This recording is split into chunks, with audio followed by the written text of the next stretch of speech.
¿Por qué los millennials son socialistas? Porque estoy convencida que no tienen idea de lo que es comunismo ni tampoco socialismo. Cuando un millennial nos dice que quiere socialismo, nunca nos dice realmente qué es lo que quiere, cómo ambiciona que ese gobierno va a funcionar. No tiene idea de cómo van a funcionar las medidas políticas y económicas. Por eso se me ocurrió hacer socialismo para millennials. Bienvenidos. Vamos a arrancar desde la era industrial, cuando en el siglo XIX empiezan un montón de pensadores a pensar cosas que se denominaron como la filosofía socialista. Entre ellos estaba Giuseppe Mazzini. No digas tú, di nosotros. Esta visión de que renunciar al yo era lo mejor que le podía pasar a la sociedad.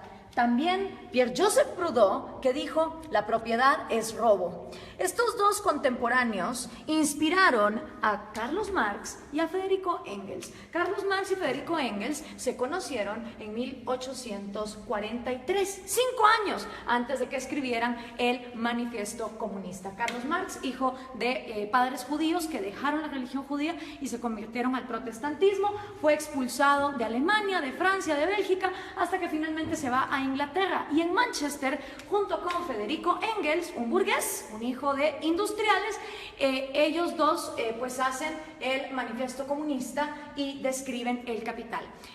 Cosas interesantes, Carlos Marx trabajó muy poco en su vida y a la edad que yo tengo, 31 años, se retiró para ser un mantenido de Federico Engels por el resto de sus días. Vivió en Soho, Inglaterra, todo ese tiempo, y después de los 31 años nunca más volvió a trabajar.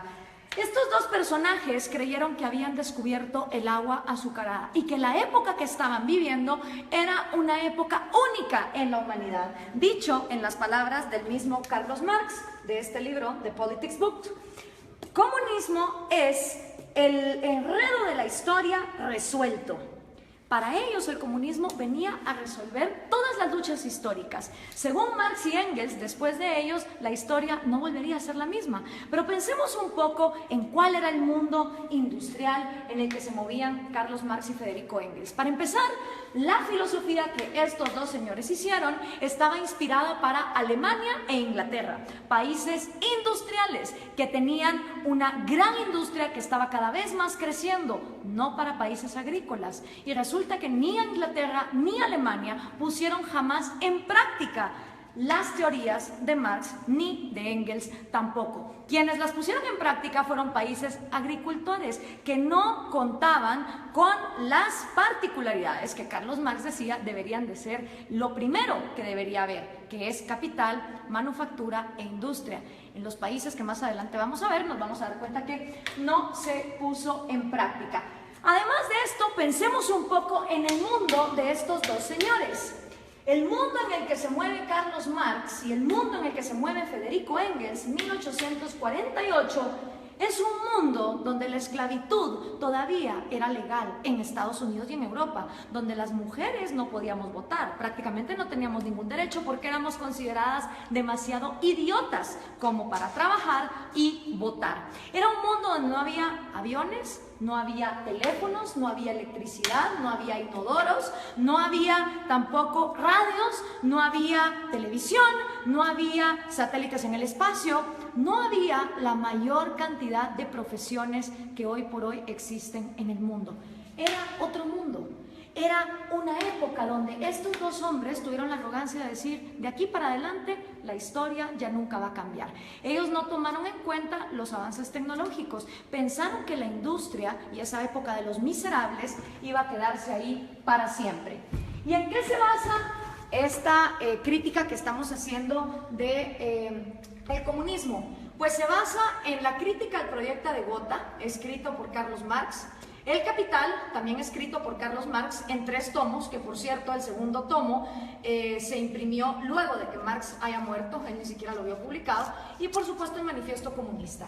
Vamos a ver entonces, el Manifiesto Comunista se basa en 2 fases. Esta es la primera fase que tiene 10 puntos. Ustedes vayan viendo si estos 10 puntos son lo que los millennials defienden cuando dicen que son socialistas. Vamos a ver, millennials, vamos a ponerlos a prueba. El primer punto de la fase 1 del Manifiesto Comunista es la abolición de la propiedad privada. Expropiaciones que son todavía cosa de todos los días en América Latina, no son ajenas a ninguno de ustedes. El segundo puesto es impuestos fuertemente progresivos. Esta idea de que los más productivos de la sociedad sostengan más al Estado, porque del Estado vivimos todos. Entonces, mientras más paguen los más ricos, se supone que el Estado va a ser más justo y más fuerte, y para nada tiene que ver que eso desincentive a la gente a ser mejor. El tercero es abolición del derecho a herencias. Interesante, porque Rafael Correa quiso hacer también una ley de herencias bastante draconiana, donde se quería quedar con un montón de las herencias. El cuarto es confiscar la propiedad a emigrantes. Interesante que lo primero que hacen los regímenes socialistas y comunistas es no dejar que venga inversión extranjera, porque supuestamente en el himno socialista todos los obreros se van a agarrar de las manos, pero para lo que se trata de comercio todos somos enemigos. El quinto es centralización del crédito, que solo podías endeudarte con el Estado. La sexta es centralización de los medios de comunicación y transporte. ¿Les suena familiar? Prácticamente en toda América Latina, los regímenes del socialismo del siglo XXI han acaparado los medios. Expansión de empresas estatales. El Estado lo puede hacer todo mejor, porque el Estado es más inteligente que todos los individuos en sociedad. Distribución igualitaria del trabajo, que trabajen igual los más capaces que los menos capaces, los más talentosos que los menos talentosos. Combinar agricultura con industrias manufactureras. Y por último, educación gratis, y esto va a escandalizar un montón a los progres. Carlos Marx estaba a favor del trabajo infantil. Sí, señoras y señores, para Carlos Marx la educación debía ser gratis. Mentira, nada es gratis, todo lo paga alguien, pero como el Estado lo iba a expropiar todo, la educación entonces sería gratuita para que fuera combinada con producción industrial, es decir, que los niños desde que están estudiando trabajaran. Así que memorícense bien esta fase 1, porque esta fase 1 es la que han implementado todos los países que han tratado de llevar a cabo la agenda marxista. ¿Les suenan familiares estos 10 pasos? Siguen vivos, a pesar de que el mundo de Carlos Marx era un mundo en 1848, estos 10 pasos se siguen dando en América Latina. Esta fase 1 para Carlos Marx es la fase socialista. Cuando se completen estos 10 pasos es cuando entonces uno está viviendo en socialismo, pero aún no se ha llegado al comunismo. Por eso le pregunto a los millennials, cuando ustedes se dicen socialistas, ¿se refieren a estos 10 pasos, millennials? ¿O a cuántos? ¿A 6? ¿A 4? ¿A 2? ¿A cuántos de estos pasos es a los que ustedes se refieren cuando se llaman socialistas? Porque esto es la primera fase basada en el socialismo. Vamos a ver entonces, cuando ya se completa esta primera fase, ¿qué pasa en la segunda fase? Entonces viene ya la fase 2, donde viene la nueva sociedad y el nuevo hombre. Según Carlos Marx, cuando estos 10 pasos se completan, automáticamente va a surgir un nuevo hombre, un hombre iluminado, un hombre que ya no va a pensar en sí mismo, que todo se lo va a deber a su sociedad. En este nuevo mundo, que es la fase 2, la que Marx llama comunismo, ¿sí? Esta ya es la fase del comunismo. Con el nuevo hombre ya no existen dos cosas. No existe el Estado, es decir, se abolió el gobierno, ni tampoco existe el dinero, ni tampoco existe la propiedad privada. Estas tres cosas son las que dejan de existir en la fase 2, que es la fase del comunismo, con un nuevo hombre, un hombre iluminado, un hombre que ya no piensa en sí mismo. Marx nunca dijo cómo en el cerebrito de este hombre iban a dejar de existir sueños propios, necesidades propias, anhelos, talentos. Él nunca lo explicó. Para él, de manera mágica, después de que la fase 1 fuera completada, se pasaba automáticamente a la fase 2, donde este hombre nuevo iba a trabajar a la par de hombres más mediocres y menos talentosos, pero siempre recibiendo lo mismo. ¿Y cómo iba a funcionar la distribución de productos. Bueno, pues iba a haber un gran almacén y en este almacén la comunidad, ya sin Estado, ya sin gobierno, ya sin dinero, te iba a proveer a ti de todos los productos y servicios que tú ibas a necesitar. Entonces todas las personas, no importa sus talentos, iban a llegar a intercambiar. Si por ejemplo producían yesos, pues un yeso por 1 kilo de arroz. Y decía Marx que suponiendo que este hombre, en lugar de producir un yeso, hubiera producido 3 y este solo hubiera producido 2, en esta segunda fase, este hombre que produjo 3 yesos, no le iba a importar recibir también 1 libra de arroz para compararse con este. Según Marx, iba a llegar un momento donde el más talentoso y el que más trabajaba no le iba a importar recibir igual que el que trabajaba menos y el que era más mediocre. Ahora veamos, ¿se cumplió esta fase 2? ¿O qué es lo que ha pasado en la historia de la humanidad con la gente que ha llevado a cabo la agenda marxista? Bueno, pues los primeros que trataron de llevar a cabo la agenda marxista fueron Trotsky, Stalin y Lenin. 70 años después del manifiesto comunista, ellos son los primeros en poner en práctica la teoría marxista, cuando en 1918 deciden cortarle la cabeza a los sanguinarios explotadores, y de verdad que lo eran, de la dinastía Romanov, que era la monarquía que imperaba en Rusia. 2 errores. Primero, Marx escribe una teoría para Inglaterra y Alemania, que su problema no era, digamos, el de una monarquía que incentivara la agricultura, sino que eran países industriales. Rusia era feudal, bastante feudal. Estas 3 personas entonces ponen los primeros 10 pasos de Carlos Marx en marcha y llegaron a la fase 2, llegaron a este gran almacén. Realmente no. Ni se abolió la propiedad privada, ni se abolió el dinero, y el Estado, en lugar de aniquilarse, se fue volviendo más y más grande hasta volverse totalitario. ¿Y entonces qué pasó?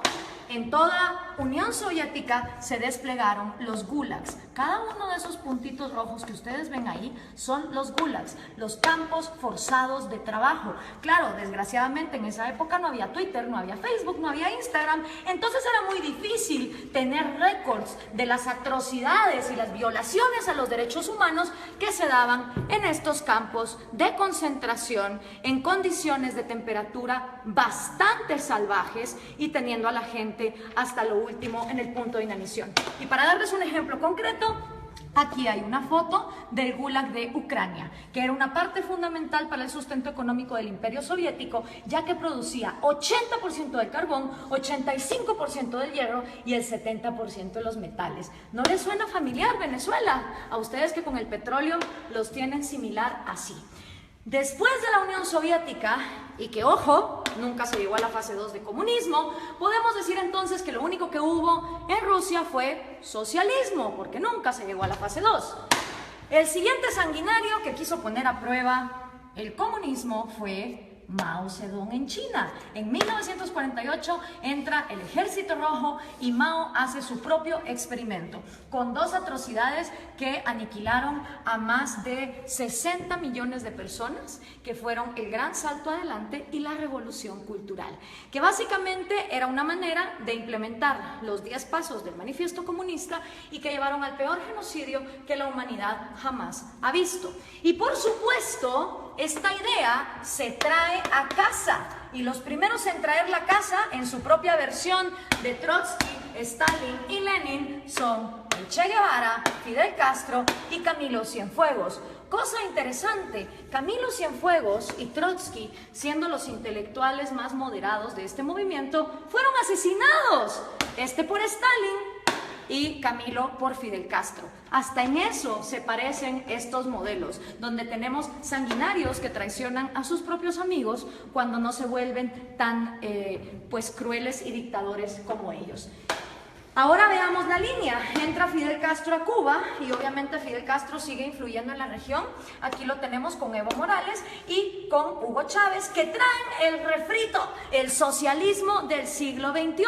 La misma idea, los mismos 10 pasos, la misma utopía, llegar al gran almacén donde hasta el talentoso iba a renunciar por el mediocre. Y esto se sigue pasando. Aquí está Hugo Chávez con Kirchner, Néstor Kirchner y con Lula da Silva.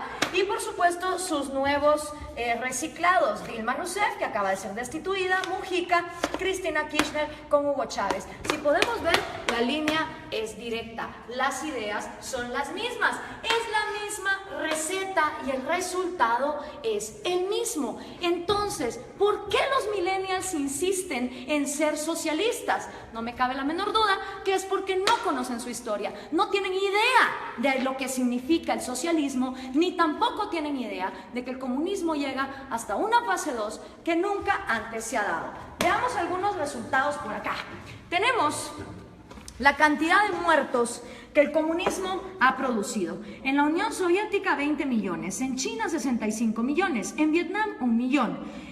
En Corea del Norte se calcula, porque obviamente no se sabe, 2 millones, en Camboya otros 2, en Europa del Este 1 millón, en Latinoamérica 150.000, en África 1.7, en Afganistán 1.5, para llegar a 94.3 millones, según los datos estadísticos de los mismos gobiernos. ¿Y quiénes han intentado el proyecto comunista? Nada más y nada menos que la mitad del territorio del mundo.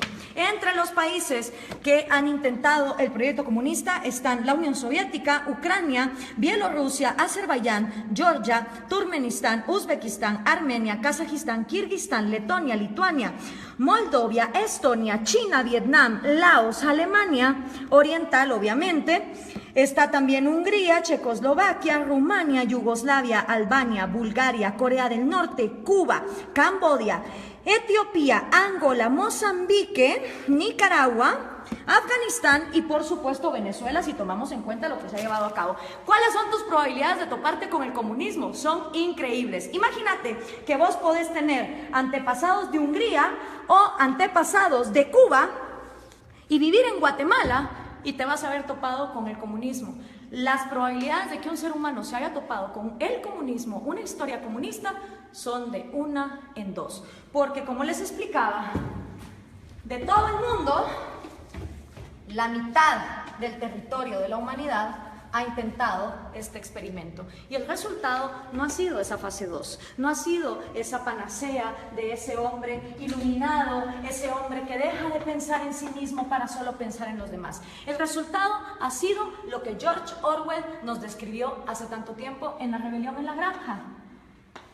Los humanos en el poder se vuelven los cerdos y para los cerdos hay todo, mientras que para el resto de animales no hay nada. En lugar de llegar a la fase 2, se llega a un lugar donde la burguesía son los nuevos, ya sean los Stalin, ya sean los Mao, ya sean los Castro, ya sean los Morales o los Chávez. Solo ellos se vuelven la burguesía, solo ellos se vuelven la élite, a costa de que todos los demás estén bien jodidos. Pero, ¿dónde se ha vivido comunismo? ¿Dónde ha habido igualdad?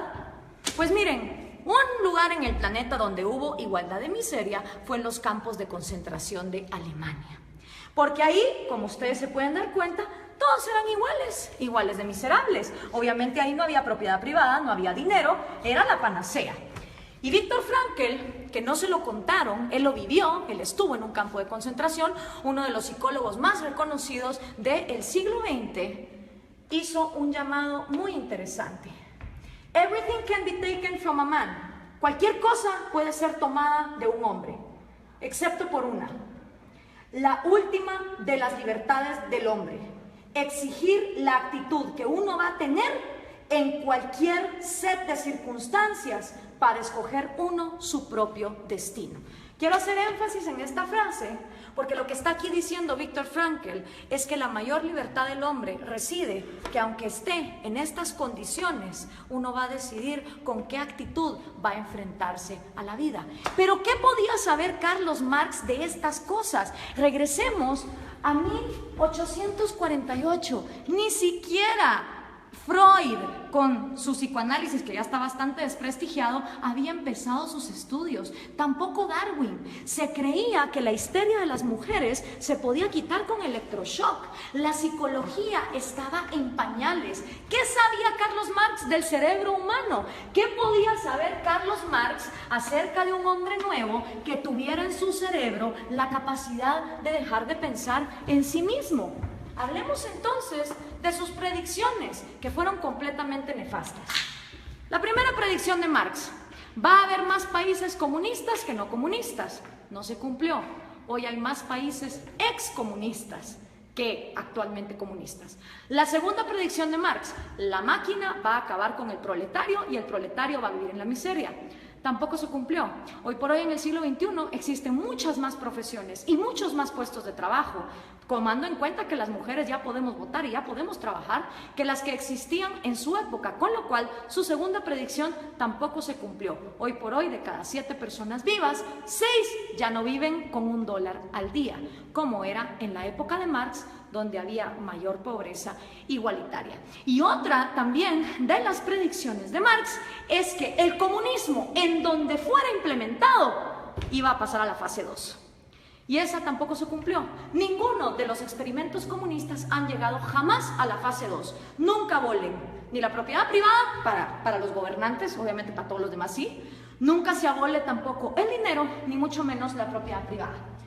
Pero aparte de Viktor Frankl, que escribió ese excelente libro de El hombre en busca del sentido, hoy por hoy tenemos excelentes referentes de la psicología evolutiva y la neurociencia que nos pueden explicar cómo de hecho nuestro cerebro no está diseñado para el comunismo. Uno de ellos es David Boss. Él es PhD, profesor de Harvard, de la Universidad de Michigan, de la Universidad de Texas, y ha escrito 7 libros de psicología evolutiva, incluyendo este. No son personas que te lo digan por fe, como te lo dijo Marx, y que solo lo dejó escrito, cómo iba a ser ese cambio en la psicología humana. Son personas que han estudiado la evolución, la genética de la vida, y que entienden cómo funciona el cerebro humano. Y una de las frases de David Boss es: no existe un agente autónomo con intereses llamado sociedad.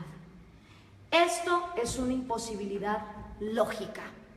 Sociedad como tal no piensa, no come, no llora, no tiene intereses. La sociedad no es más que el cúmulo de cada individuo. Y somos los individuos y nuestros derechos fundamentales los que realmente existimos en la realidad. Una sociedad de individuos pensantes, libres, funcionales, es una sociedad que avanza. Una sociedad donde todos los individuos se igualan hasta la miseria sin libertad, es una sociedad que no avanza hacia ningún lado. La sociedad como ente no se mueve. Los que se mueven son individuos. Y si algo le interesa a una sociedad que funciona como una célula, es que cada una de sus partes tenga vida, tenga propiedad privada y tenga libertad como sus 3 derechos fundamentales.